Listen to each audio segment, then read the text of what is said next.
Penyidik Satreskrim Polrestabes Medan bersama Satuan Polisi Militer TNI AU Lanut Suwondo sudah menangkap pelaku pembunuh Yosua Samosir, pemilik warung kopi yang tewas ditikam sangkur pria cepak di Jalan Adi Sucipto, Kelurahan Sarirejo, Kecamatan Medan Polonia, Kota Medan.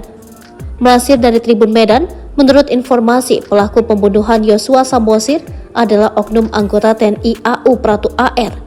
Namun, Komandan Satuan POM Lanut Suwondo, Mayor POM Muhammad Sadin Aji yang dikonfirmasi Tribun Medan, belum mau memberikan keterangan. Karena Mayor POM Muhammad Sadin Aji belum mau berkomentar, Tribun Medan mengonfirmasi penangkapan pelaku pembunuhan Yosua Samosir pada pihak keluarga.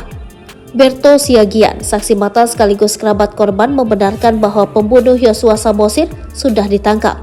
Yang mengejutkan bahwa Berto Siagian mengatakan bahwa Pratu AR, pelaku pembunuh Yosua Samosir, bertugas di Komando Pasukan Gerak Cepat atau Kopasgat. Ia mengatakan setelah pelaku ditangkap, keluarga termasuk dirinya sudah dipanggil polisi militer TNI AU. Berto Siagian dan keluarganya dipanggil dalam rangka pemeriksaan. Ia menerangkan sampai saat ini pihak keluarga belum ada dipertemukan dengan pelaku pembunuh Yosua Samosir. Terpisah, Kasat Reskrim Polrestabes Medan Kompol Teguh Fatir Mustafa sempat membenarkan pelaku sudah ditangkap.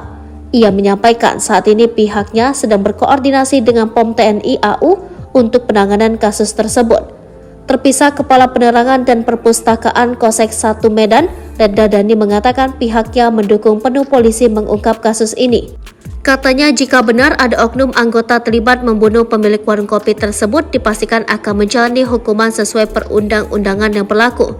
Diketahui, terjadinya pembunuhan korban Yosua Samosir yang dilakukan pria cepak berbadan tegap itu terjadi di Jalan Adi Sucipto, Kelurahan Sarirejo, Kecamatan Medan Polonia, Kota Medan, Minggu 23 Juli 2023 dini hari. Berto mengatakan penikaman ini bermula dari adanya cekcok mulut antara pelaku dengan sejumlah remaja yang dituduh melakukan balap liar. Pada dini hari itu, korban yang tengah menjaga warung sempat berniat ingin melerai keributan. Belakangan saat korban dan saksi mendekati mobil yang dibawa pelaku, di dalamnya ternyata ada seorang remaja yang mereka kenal. Remaja tersebut sudah dalam keadaan lebam, sehingga korban kemudian meminta agar pelaku segera menurunkan remaja yang disebut-sebut bernama Andre itu. Namun pelaku tidak mau menuruti permintaan korban, sehingga kemudian terjadilah pembunuhan itu. Selanjutnya, pelaku langsung menancapkan sangkurnya ke leher dan bau korban. Seketika, korban terhuyung-huyung masuk ke dalam warungnya dalam keadaan bersimbah darah. Warga dan saksi sempat berupaya membawa korban ke RSUP Adam Malik Medan. Nahas karena diduga kehabisan darah, korban kemudian meninggal dunia. Kata warga, pelaku yang mengendarai mobil minibus ini diduga bersenggolan di jalan dengan sejumlah remaja.